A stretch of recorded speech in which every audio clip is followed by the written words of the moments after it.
Now, if you want to become a successful freight broker, there's one thing that you have to avoid, like the coronavirus. And that's the thought, the mindset that says it's okay to kind of just sit back, relax, let things come to me. I don't want to take any risk. I want to make a little money. And the problem with that mindset is that's exactly what usually happens. You don't take any risk, you wait for things to come to you, and you make a little money. Because in reality, we don't set our goals too high and miss. We set those goals too low and we hit the target every single time. So in today's video, I want to talk to you about the differences between a great freight broker and an average freight broker. And then you can take a look at those differences and decide which one you want to become. But at the end of the day, it's not necessarily just about what you want. It's about what you're willing to sacrifice to become. And being a great freight broker will definitely take sacrifices, but it's also very rewarding. So now let's get into the business. So before we get started with the video, I want to make sure that you understand that I'm not necessarily saying that average is a bad thing. What I am saying is that most of us don't want to be average. We tend to settle for average. For example, 92% of people who set goals will never achieve those goals. And 78% of people, almost 80% of American citizens, live paycheck to paycheck. And it doesn't matter what they post on social media, how big their car is, how big their house is. They live paycheck to paycheck, which essentially says they're broke. Now, that's not because that's what they want for themselves. That's what they end up settling for. But you don't have to settle.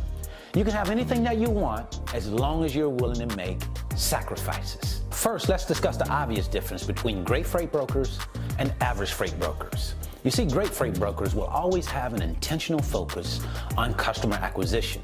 And the reason why they're so focused in this area is because they realize that without an established customer base, they don't have any way to make money.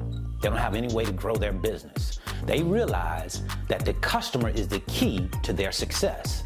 And that's how they approach the customer, like they are the key to their success. They figure out how they can better serve the customer. They figure out how they can better solve the customer's problems. They are obsessed with the customer, always looking for an opportunity to better serve those customers, because what they realize is that it's not just about moving loads from point A to point B. Anybody can do that. Truck drivers do that every single day. So what is different about great freight brokers is that they know their service is key, and they focus a lot of time, energy, and effort on improving that service, making sure that they understand what their shippers' problems are and how to solve those problems. Because what they also understand is that shippers, customers have problems. And when you have a freight broker who can come in and solve those problems, then it's going to make your job a whole lot easier. So that's why shippers see value in great freight brokers. That's why they use great freight brokers over average freight brokers, is because they can solve their problem. It's not just about moving loads. It's about the overall service that comes with moving that load from point A to point B. So now, how is that different from the average freight broker? Well, the average freight broker is not service oriented. He's more focused on getting loads and moving those loads. It's kind of like you can't see the forest for the trees. You're so focused in the weed of things, you can't see the bigger picture. And the bigger picture, again, is the service that you should be focused on, and not just moving loads. Because what happens with freight brokers when they just get caught up in moving loads is they're seen as carriers. As a matter of fact, shippers refer to them as carriers. So we want to make a distinction between what we do and what carriers do. And one way of doing that is providing a great service. So as a freight broker, an average freight broker, you want to step your game up. You want to get more focused on the service that you provide and how you can better provide that service as time goes on. Because what you have to understand is there's competition out there. There's big competition. And in order for you to compete in this space, in order for you to make money, in order for you to grow your business, you must make it a priority to have a great service. When you have a great service, you get opportunities. If you don't have a great service, you don't get as many opportunities. And when you look at it, what ends up happening is your customer base starts to fade. Because just because you have a customer today does not mean that you'll have that customer tomorrow. And customers are the key to our success. We don't want to get customers and lose those customers. We want to take care of those customers so that we prolong the relationship, extend the relationship, and get more loads and make more money with that customer because we're solving their problems. So the next thing that we're going to talk about that's obviously different between great and average freight brokers is that great freight brokers utilize their time way more efficiently than average freight brokers. You see, what I've noticed is that a lot of times average freight brokers have this list, and they write down on this list what they want to accomplish for the day. And usually at the top of the list are tasks that they can get done really quickly and get out of the way.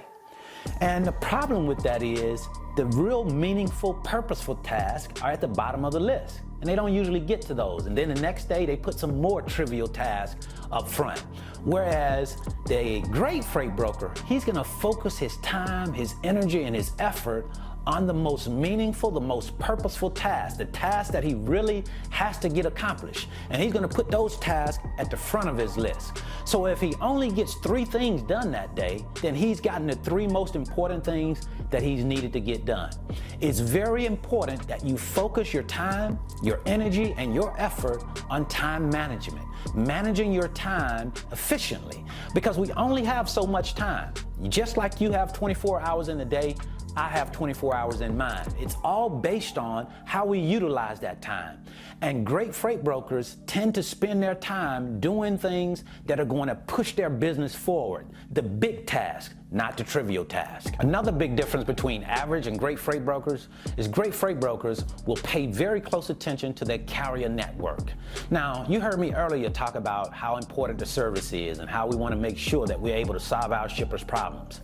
All of that means nothing. It's non-existent without a carrier network.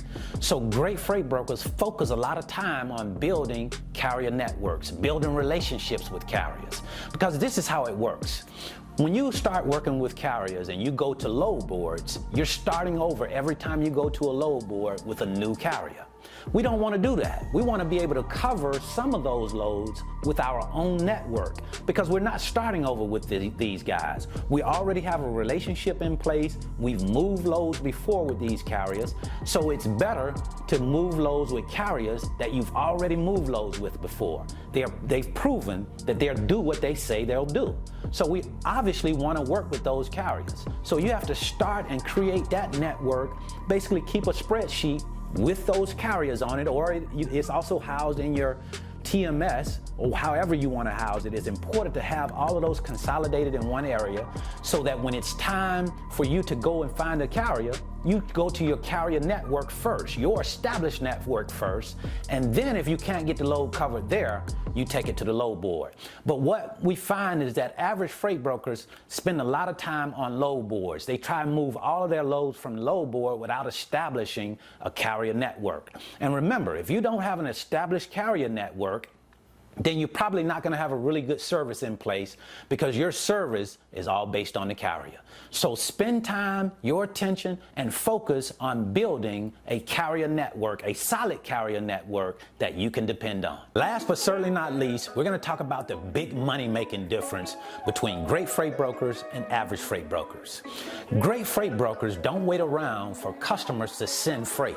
You see, if you're waiting for customers to send freight, then you're at that mercy. You gotta wait until it comes in. You just sit around, twiddling my thumbs, waiting for freight to come in.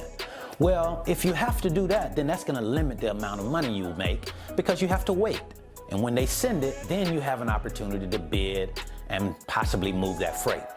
But if you have another option where you can go into the TMS system on your own, pick and choose what you want, even on the weekend. So if you had a job and you wanted to try and move away from the job gradually so that you can work on your business full time, then this would be the ideal opportunity, because I'm not sitting around waiting for shippers to send me freight. As a matter of fact, I may not be working every day during the week as a part-time freight broker, but because I have the convenience of going into a system on the weekend and choosing freight and moving freight, then it works out. It gives me that opportunity to make money and still advance my business. So it's all about having opportunities, and the more opportunities you have, the better off you'll be. And how do you get those opportunities? have an option where you can use the customer's TMS without having them to send it to you, or without having to talk to them to get freight. You just go into that system and you access all of their freight, and you get to move freight that you can, of course, move, that you can bid a good price on, win that freight, and move the freight. But until you get a system where you can have access to 24 hours a day, 7 days a week, it's going to minimize the money that you can make. Because let's understand that a small business, an average small business, makes about $73,000 per year. Now, a great freight broker is going to make $180,000 and above per year. So which would you want? You want to make $50,000 to $70,000 per year as an average freight broker, or you want to make $180,000 and above per year? Your choice. So that's what I wanted to share with you today. I certainly hope this information has been helpful. One thing that I want you to remember, keep very close, is that great freight brokers don't make excuses. They accept full responsibility for whatever happens. If things go well, it's on them. If things don't go so well, it's still on them. That's just how the cookies crumble.